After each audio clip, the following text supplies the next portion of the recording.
दोस्तों, टाटा मोटर्स की बात करें तो यहाँ पे बहुत बड़ी अपडेट निकल के आ रही है। टाटा मोटर्स ने एक्सचेंज को जानकारी दी है कि उन्होंने जो शेयर होल्डर जो एलिजिबल थे, उनको एक शेयर के ऊपर एक शेयर अलॉट कर दिया है। तो कितने शेयर अलॉट हुए हैं और कब तक ये शेयर आपके डीमैट अकाउंट में दिखने लगेंगे और कब इस शेयरों को आप बेच पाएँगे या खरीद पाएँगे, उन सारी बातों को समझने की कोशिश करेंगे इस वीडियो के माध्यम से। दूसरी तरफ बोफा सिक्योरिटी ने टाटा मोटर्स की रेटिंग को डाउनग्रेड कर दिया है। उसके पीछे की क्या वजह है उसको भी समझेंगे। वैसे तो टाटा मोटर्स से हमें काफ़ी अट्रैक्टिव लग रहा है क्योंकि 2 हिस्सों में कंपनी बढ़ चुकी है, लेकिन इस बार रिज़ल्ट कमज़ोर रहने की पूरी उम्मीद है। क्योंकि आप देख ही सकते हो कि कंपनी का सेल्स भी गिरा है क्वार्टर 2 के दरमियान और जेएलआर की सबसे बड़ी प्रॉब्लम रही जहाँ पे उनका बिज़नेस शट डाउन हो गया साइबर अटैक की वजह से। ऐसे में क्या उम्मीद बन रही है आगे की, समझने की कोशिश करेंगे इस वीडियो के माध्यम से। लेकिन फ्रेंड्स, उससे पहले अगर आप पहली बार हमारे चैनल पे आए तो चैनल को सब्सक्राइब कर दीजिए, एक बेल आइकॉन दबा दीजिए ताकि जब भी नया वीडियो बने पहला नोटिफिकेशन आपको मिले। वीडियो पसंद आए तो लाइक से ज़रूर कीजिए। चलो फ्रेंड्स, वीडियो स्टार्ट करते हैं। मैं हूँ आपका दोस्त एस बी दवे और हमारे अपने चैनल ऑनलाइन कमाई में आपका बहुत बहुत स्वागत है। सबसे पहले निफ्टी ऑटो की बात कर ले तो 27,048 के स्तर पे आज क्लोजिंग थी, जहाँ पे 340 पॉइंट की देख सकते हो कि तेजी देखने को मिली, यानी 1.27% की तेजी थी निफ्टी ऑटो में। तो वो निफ्टी ऑटो ने आज काफ़ी अच्छा किया और इसका फ़ायदा टाटा मोटर्स पैसेंजर व्हीकल को भी देखने को मिला। तो आप देख लो कि टाटा मोटर्स की शुरुआत के बाद ये चौथी बार है जब कंपनी का नाम बदल चुका है और अब Tata Motors passenger vehicle limited हो गया है। और टाटा मोटर जो क्या कमर्शियल व्हीकल का बिजनेस अलग हो गया है, वो आने वाले समय बाजार में लिस्ट होगी। तो 396 पर आज क्लोजिंग थी, जहाँ पे 1.42% की तेजी देखने को मिली। अब 400 की आज हाई प्राइस देखने को मिली इंट्राडे में, क्योंकि ये इसकी प्राइस डिस्कवर की गई थी डीमर्जर के बाद। तो निचले लेवल से स्टॉक रिकवर हुआ है। अब यहाँ पे जो बड़ी अपडेट निकल के आ रही है, टाटा मोटर्स ने जो एक्सचेंज को जानकारी दी है कि honourable national company law tribunal Mumbai bench की तरफ से जो ऑर्डर पास किया गया है 25 अगस्त 2025 और 10 सितंबर 2025, उसके तहत हमने डीमर्जर को कंप्लीट कर लिया है।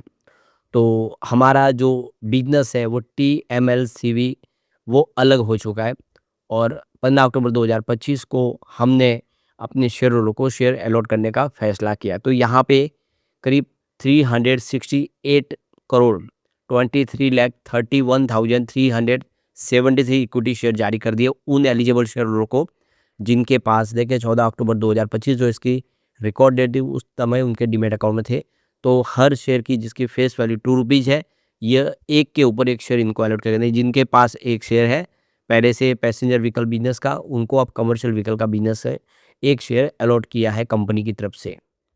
तो कंपनी का अब अगला कदम होगा कि टीएमएलसीवी के जो शेयर है उसको बीएसई और एनएसई पे लिस्ट करना होगा। ये आने वाले 45 डेज से लेकर 60 डेज के बीच में ये हो जाएगा कंप्लीट और एक्सचेंज में इसकी जानकारी भी दी गई है कि वो जल्द ही इनको लिस्ट करेंगे।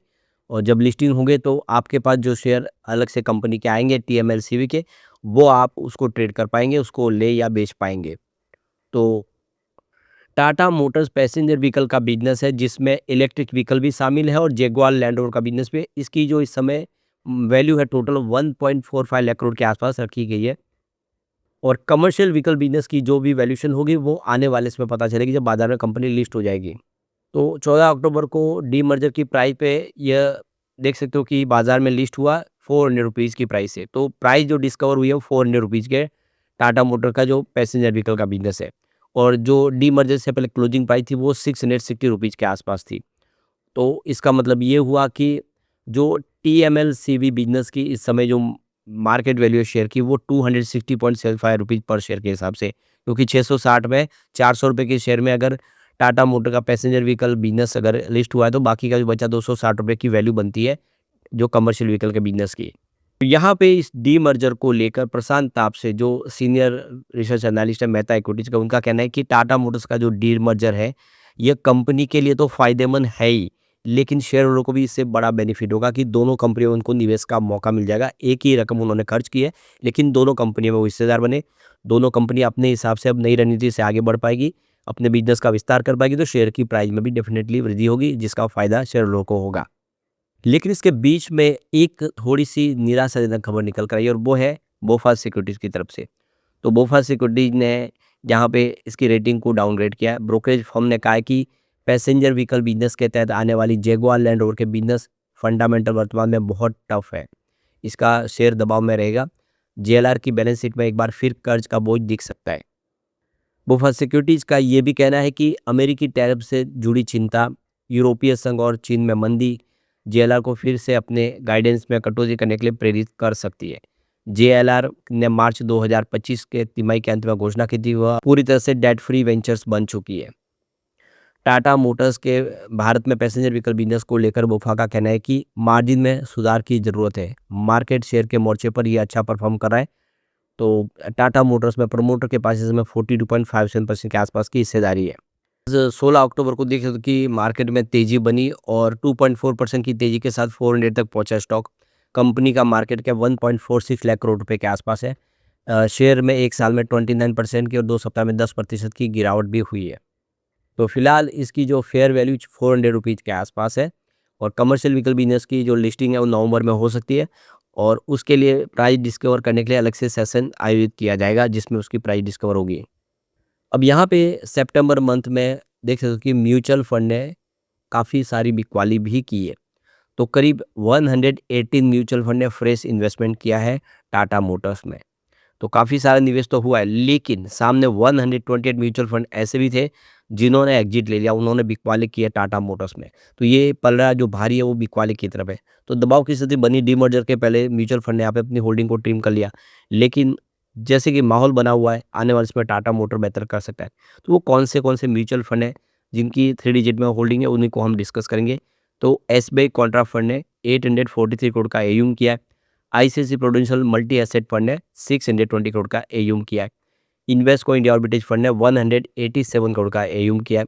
तो Mirae asset ELSS tax saver fund ने 353 करोड़ का एयूम किया है। Mirae asset large and mid cap fund का भी 419 करोड़ का एयूम है।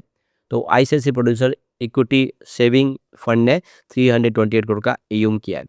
उसके बाद आईसीआईसी प्रूडेंशियल बीएसई सेंसेक्स ने 348 करोड़ का एयूम किया है। निप्पॉन इंडिया ईटीएफ ने 309 करोड़ का एयूम किया है। तो ICICI Prudential Nifty Next 50 ETF ने 408 करोड़ का एयूम किया है। इसके अलावा निप्पॉन इंडिया निफ्टी ईटीएफ 50 ने 638 करोड़ का एयूम किया है। यूटीआई बीएससी सेंसेक्स ईटीएफ ने 750 करोड़ का एयूम किया है। तो SBI S&P BSc Sensex ETF ने 1760 करोड़ का बम्पर एयूम किया है और यूटीआई निफ्टी 50 इंडेक्स फंड ने 306 करोड़ का एयूम किया है। एसबीआई निफ्टी इंडेक्स फंड ने 130 करोड़ का एयूम किया है। तो बहुत सारे निफ्टी फंड ने काफ़ी अच्छा निवेश किया। आईडीएफसी निफ्टी फंड ने भी 263 करोड़ का एयूम किया है। यूटीआई निफ्टी 50 ईटीएफ ने 803 करोड़ का एयूम किया है। ये सारी बातें साबित कर रही है कि टाटा मोटर्स आने वाले समय कुछ फिर बेहतर करता हुआ दिखाई दे सकता है। लेकिन फ्रेंड्स, कोई भी इन्वेस्टमेंट करने से पहले अपने फाइनेंशियल एडवाइजर से एडवाइस ले ले या अपना खुद का रिसर्च करें, क्योंकि मैंने वीडियो आपके एजुकेशनल पर्पज़ के लिए ही बनाया। वीडियो पसंद आए तो लाइक से जरूर कीजिए और चैनल को सब्सक्राइब कर दीजिए। Thank you friends.